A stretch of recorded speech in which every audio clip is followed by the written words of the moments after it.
Hello, and welcome to the very first episode of The Monsters Within.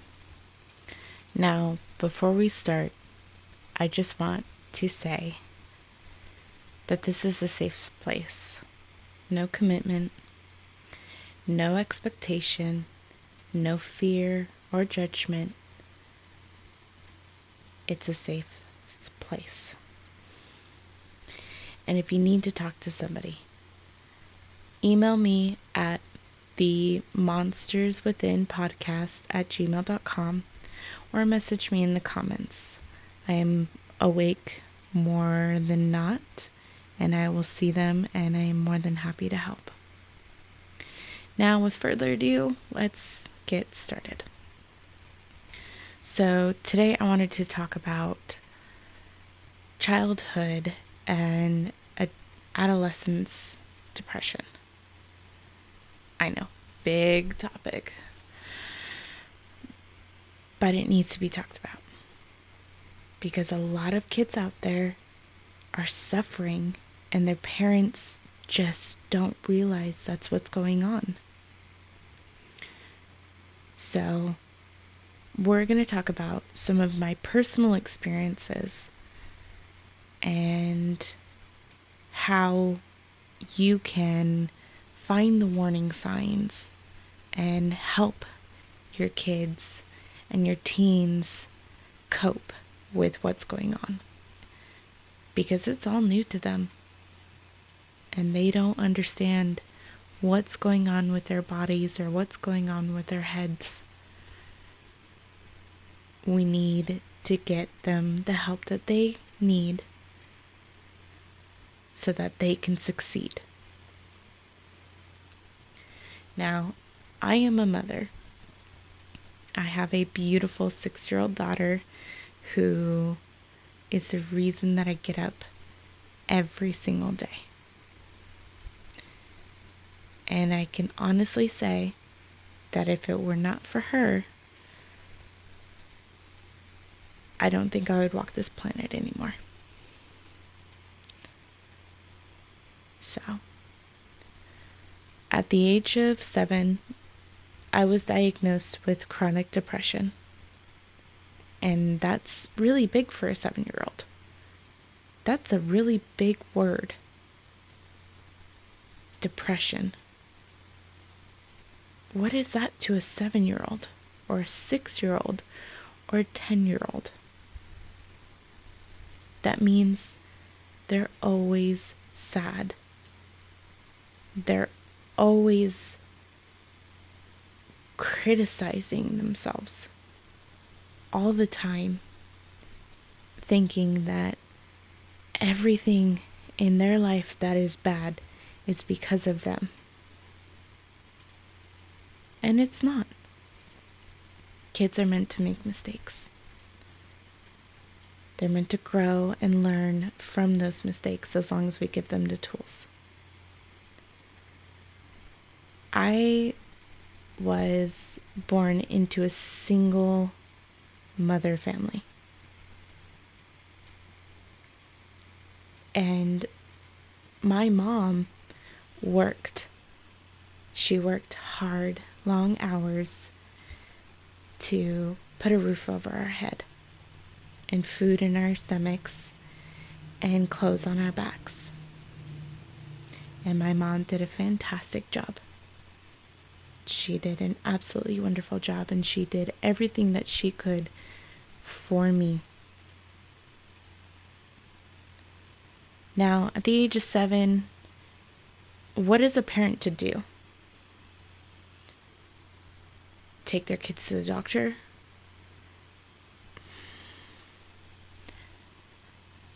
The doctor's going to tell them, oh, they're just sad, they need more activities. Oh, they're just not wanting to participate because they don't fit in with other kids. Well, they don't fit in with other kids because other kids are running around and doing their own thing while your child is sitting in a corner wondering what is going on in their head.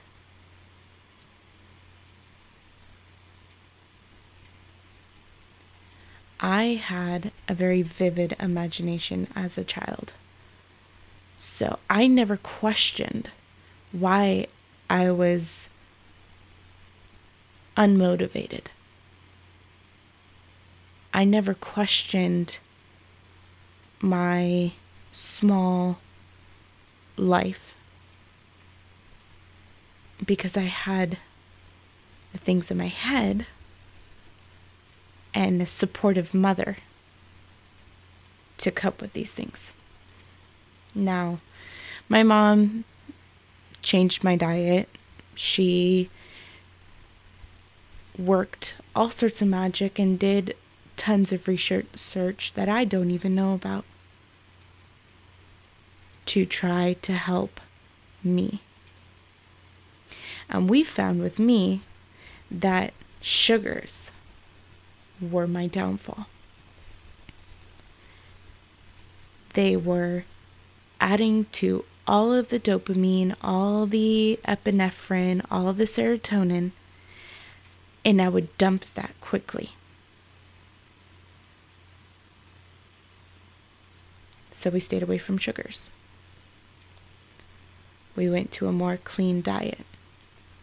And it worked.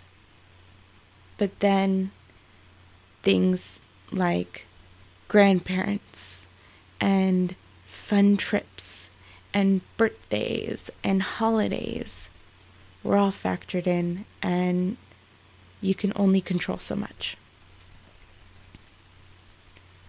So we moved to medication. And maybe that wasn't the best route, but it was the route that my mom had available to her. And she did what she thought was the right thing for her child.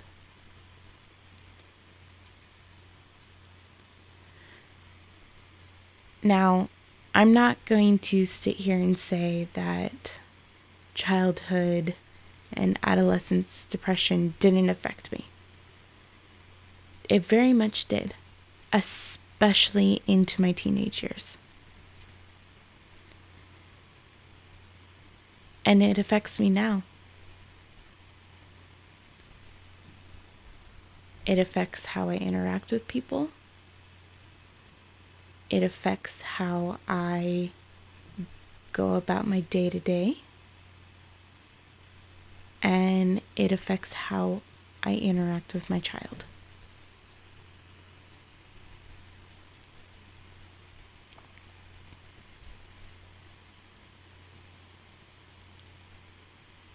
There is so much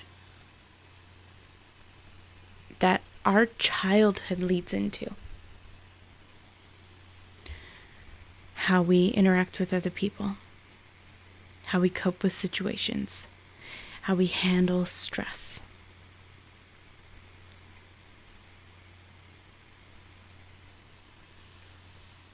And I was lucky enough to have the tools taught to me. But those childhood and adolescent experiences have curbed the way I interact. And with the right guidance, we can avoid the destructive behaviors. We can avoid the isolation and the alienation and the difficult choices that my mother had to make.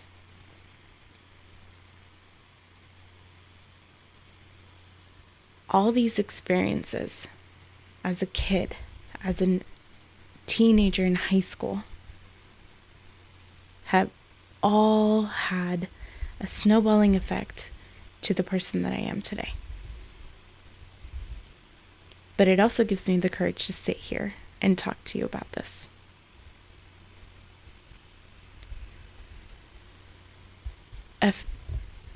Depression doesn't just affect you. It doesn't just affect your parents or your loved one. It affects everybody around you. Think of depression like a big bubble, and you are the epicenter.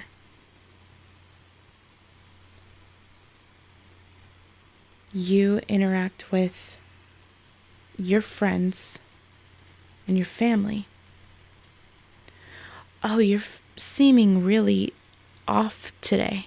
What's up? Oh, you're sad. It'll be okay. You're fine. You just have to get through the morning. Oh, you're not wanting to get up?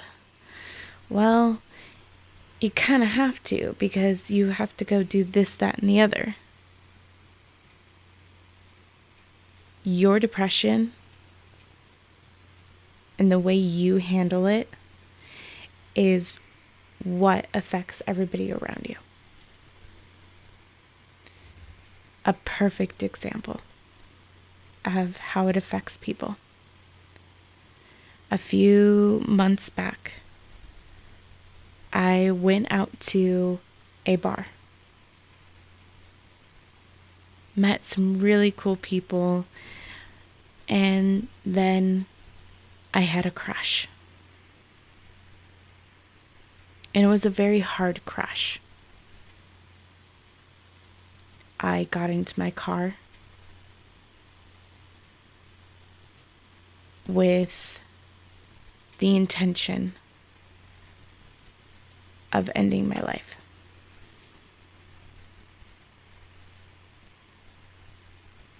And thankfully, I had somebody who could talk me off the ledge. But my depression and my reaction to that depression caused the person I reached out to tailspin. I told them that I would put the location on my phone before I was about to kill myself so they could find my body. I cried and I abused my steering wheel and screamed at the top of my lungs until there was no tears left, until there was no voice left and no anger left.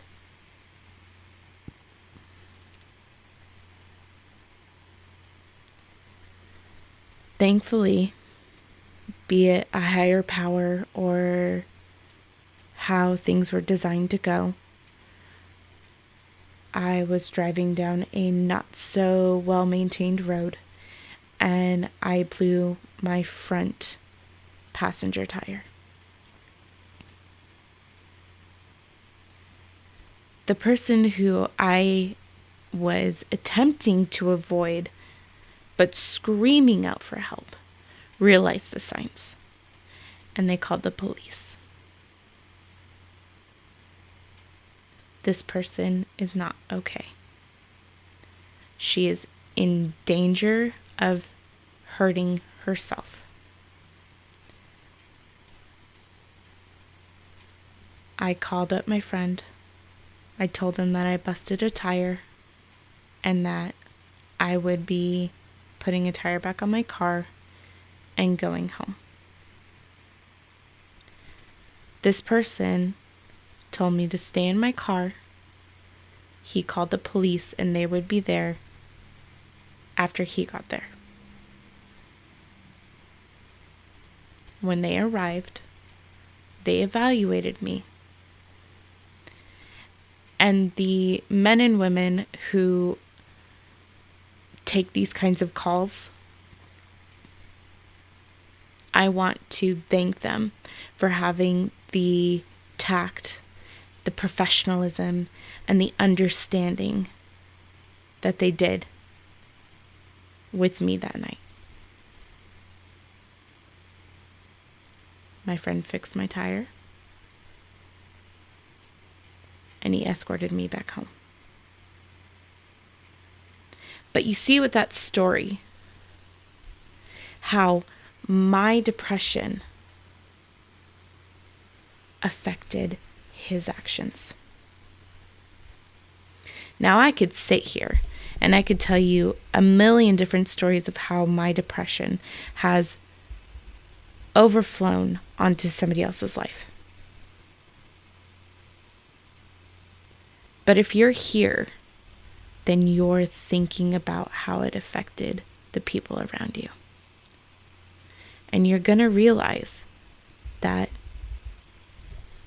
no matter what walk of life, what stage of life, whether it be childhood, adolescence, or adulthood, they all have a way of affecting the people around us. A child screaming out for help because they don't understand what's going on in their head. A teenager cutting their arms in the shower because the only thing that they could feel is physical pain. An adult screaming out for help but pushing everybody away.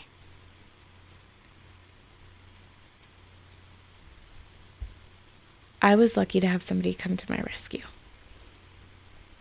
Whether it be my mom as a child, Loma Linda Behavioral Hospital as an adolescence, or somebody very near and dear to me as an adult.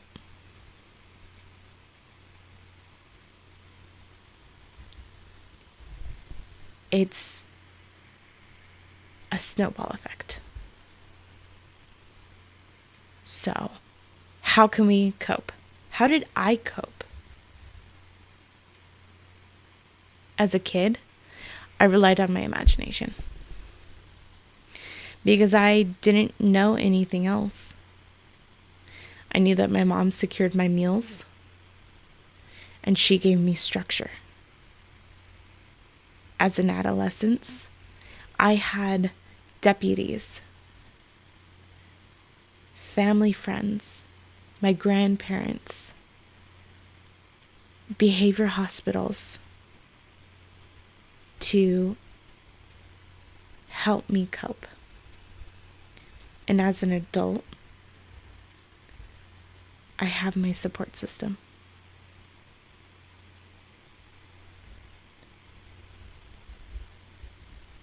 It wasn't easy, and it still isn't.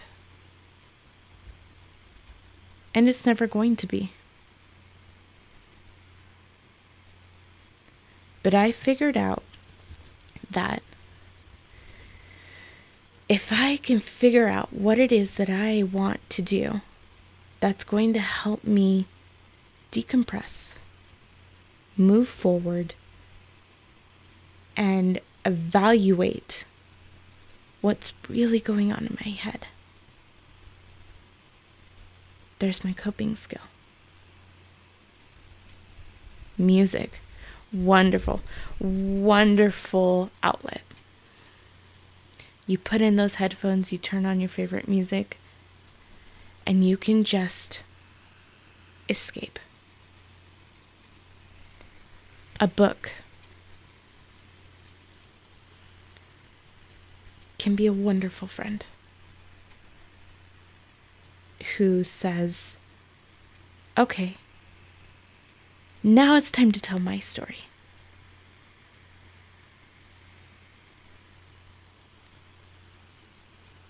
It could be sitting down and writing about it. It could be any of those things. And for me, a lot of those things were exactly what I did. Now, I know it's hard. You don't have the desire to do those things. You don't want to do those things. They just seem pointless. They're not.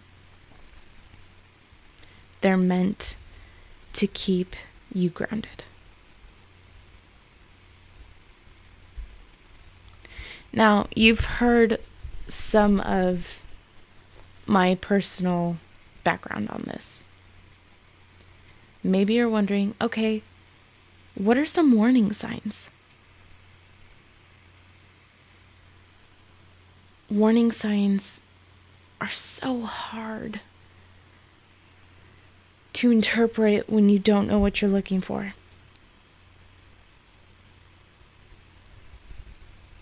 Any abnormal behavior in a child or in your teenager is so hard to see. You need to stop seeing here and see here.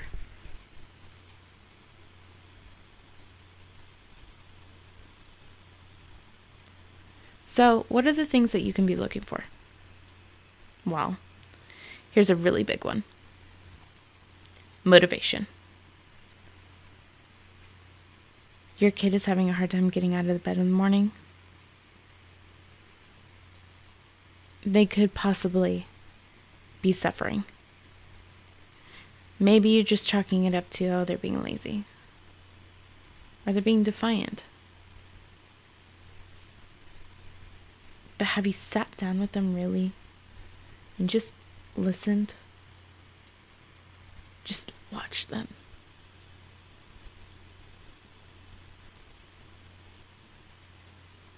Another big sign is when they draw into themselves too much.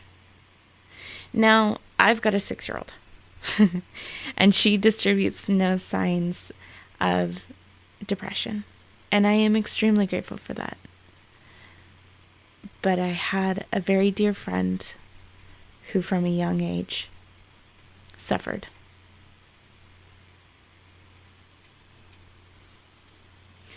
And one of the warning signs that he distributed most was drawing into himself, getting lost in his head. You don't want your kid to do that. They aren't eating. With girls, sometimes that can be a dietary thing, a self-image issue. And if they're having self-image issues at a young age, then you really need to evaluate what you're doing to your kids. Your teenagers, that just comes with the peer pressure and livelihood of being a teenager.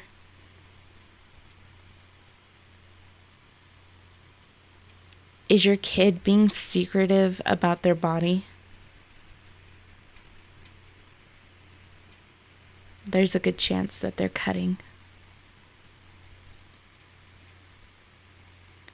And for those of you out there who don't know what cutting is, it's the track marks you can find from a razor blade on your adolescent teens, your preteens. And most kids will hide them. Now, there are those kids who are just screaming for attention.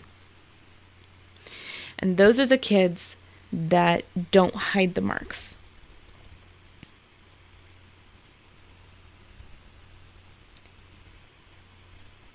That's not a sign of depression. That's attention grabbing. And they're not getting enough of your time.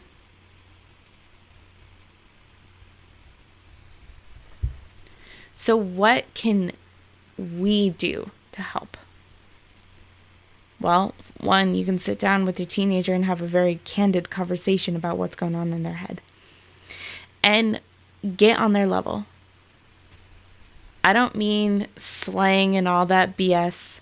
I mean, talk to them like they're adults. Because they know everything right now.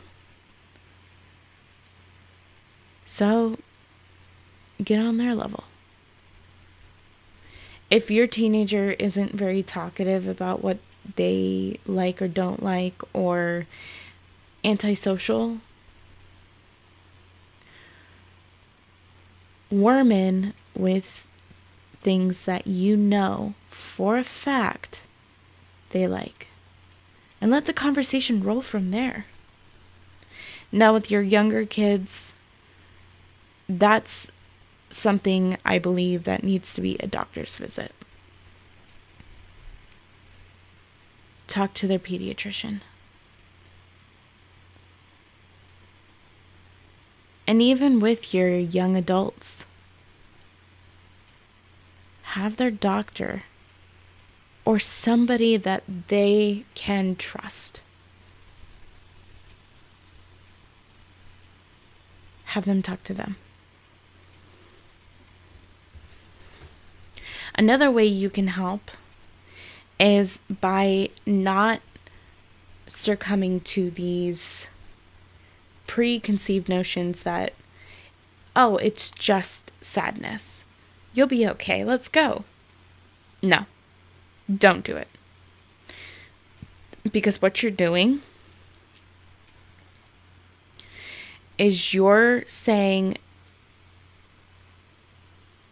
this isn't important to me, so you need to move past it. Oh, this is just sadness. You'll get over it. You're defeating them.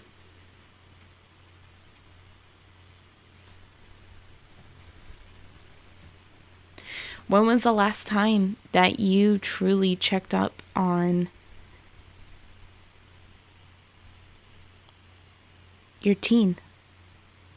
When was the last time you sat down with your child and just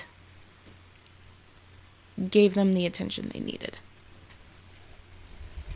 Had a random conversation with your teenager about the newest game, the newest music that they're listening to. Because those small little steps are going to help build a level of trust. And then they can say, man, I'm really hurting.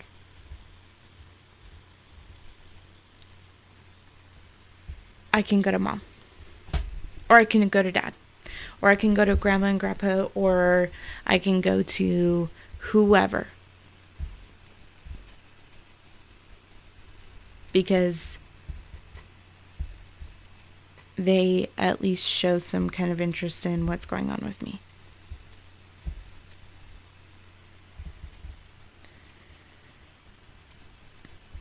Now, with all this said,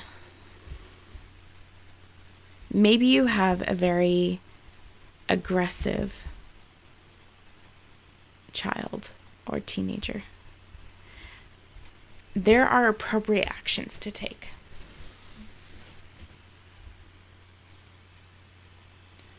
And there are mistakes that can be made. Say you've already gone to the doctor and they have told you that after some blood work done, your child has a chemical imbalance and that they are going to be dealing with this for the rest of their lives. Don't freak out. Don't. Save your panicking for when the kids are in bed.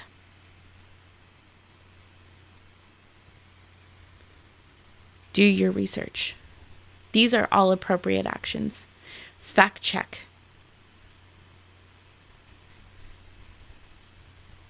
Don't let just some random article on the internet be your deciding factor on whether or not you change your kid's diet and structure over medication.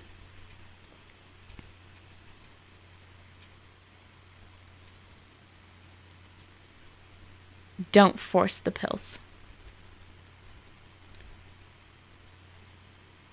Unless you know that without any uncertainty that this is exactly what they need. Don't force them to talk to you. Gently coax them.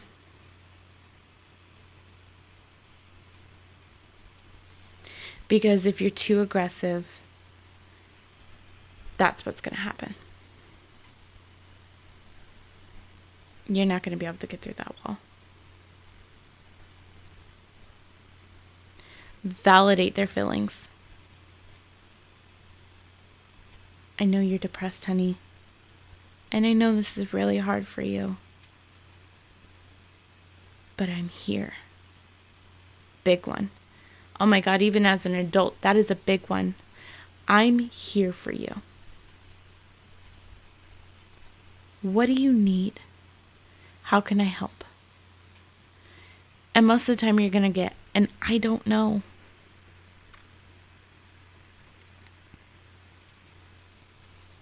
But then you move towards our next points, which is coping.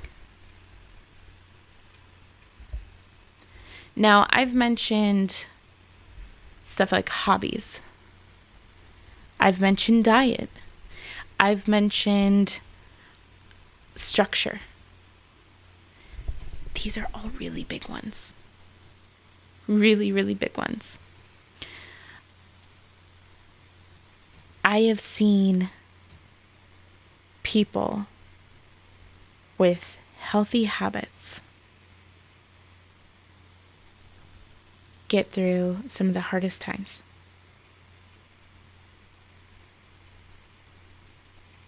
Hobbies are great. Sure, they are kind of temporary. They're just there to fill the moment. But that action, that picking up that old friend, that book, putting in those headphones, picking up a pen, drawing something.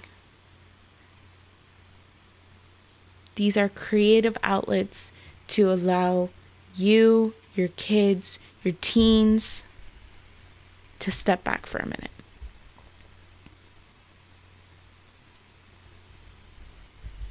And then guess what happens? The brain does amazing things. It starts moving stuff into place.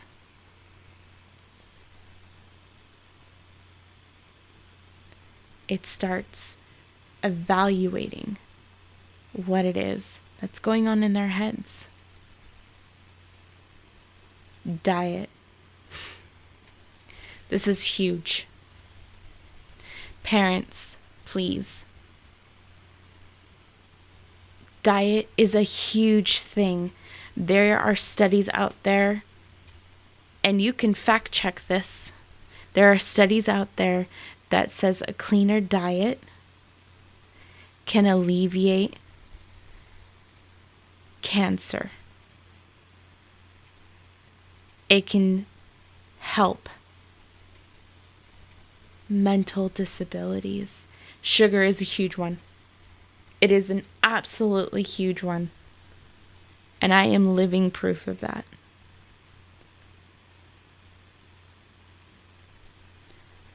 Those extra sweeteners are not necessary. And if you budget right, eating healthy and cleaner is not that expensive. We live in a first world country. Access to clean foods is easy for us. So do your research on how to better your kids' diet or your diet. Because all this extra stuff that we are putting in our bodies, it's causing so many problems. Now there's other tools that we can rely on. And one of the biggest ones that I found helped me the most was the concept of, even if you've accomplished nothing else, at least you made your bed. Get up in the morning at a regular time. You have to be up for work by 8 o'clock. Your kid has to be in school by 7:50. You have to get the kids ready and run off to work, or whatever it is that's your situation.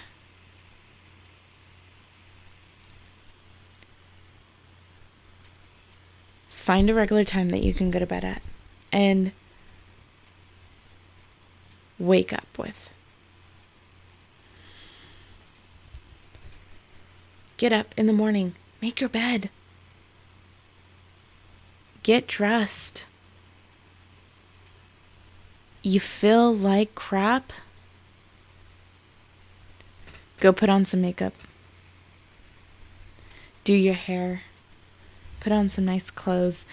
I don't care if you're just walking around the house all day, but you know what? You'll look in that mirror and be like, damn, I may feel like absolute shit, but I look fucking amazing doing it. Guys, slick your hair back. Put on some nice clothes. Look in the mirror and say, I look good today. Spray a little bit of cologne, body spray, but don't overdo the body spray, okay? Because no woman finds that attractive. Have those positive affirmations, even if you don't believe it. Because if you keep doing it, you'll believe it. Find a social media outlet that is positive, engaging, enlightening, and helpful. You want to understand the science behind why something in your brain works the way it does? Go to Psych2Go. It's on YouTube. They're 10-minute videos. You can do it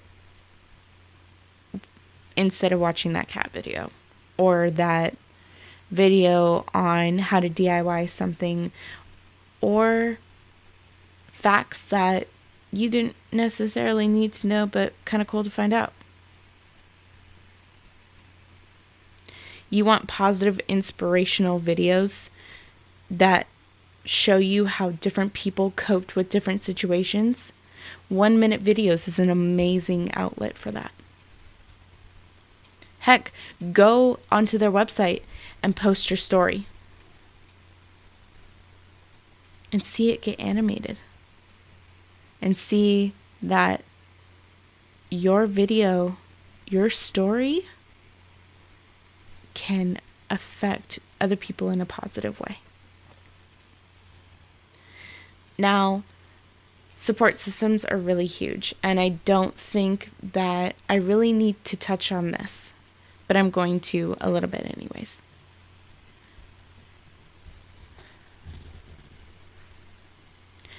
Your child is struggling. Find a support system for parents. Go on to these 2 YouTube sites that I just mentioned. Fact check, do your research. And be the support system for your child.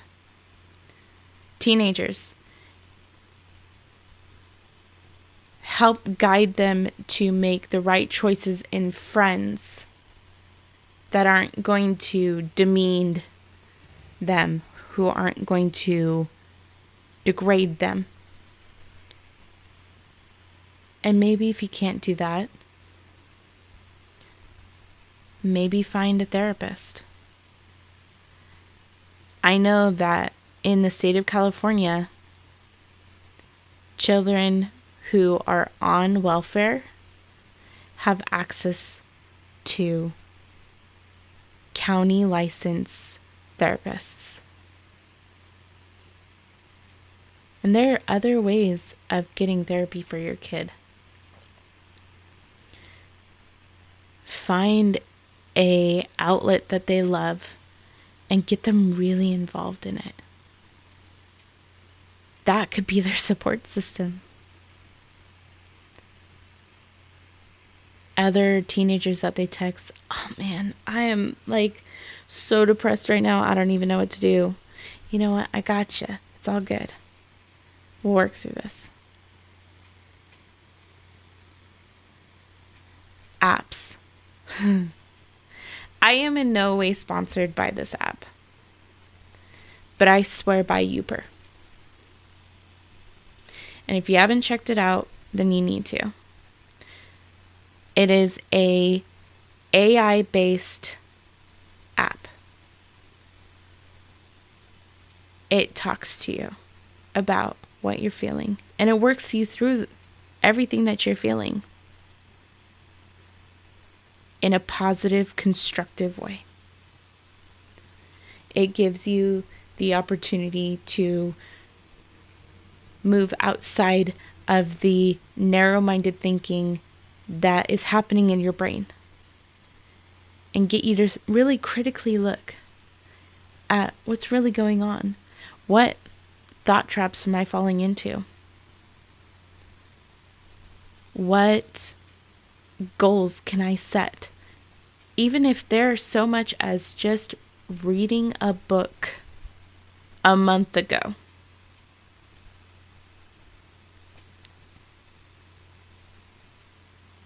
Let it help you keep track of what it is that makes you depressed, angry, overwhelmed, self-critical. This app is wonderful and you really need to try it.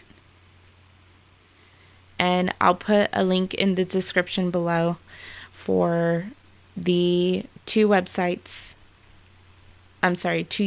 channels and the Youper app so that you can find it. Now, this is all a lot to take in. And if you have any questions, message me down below.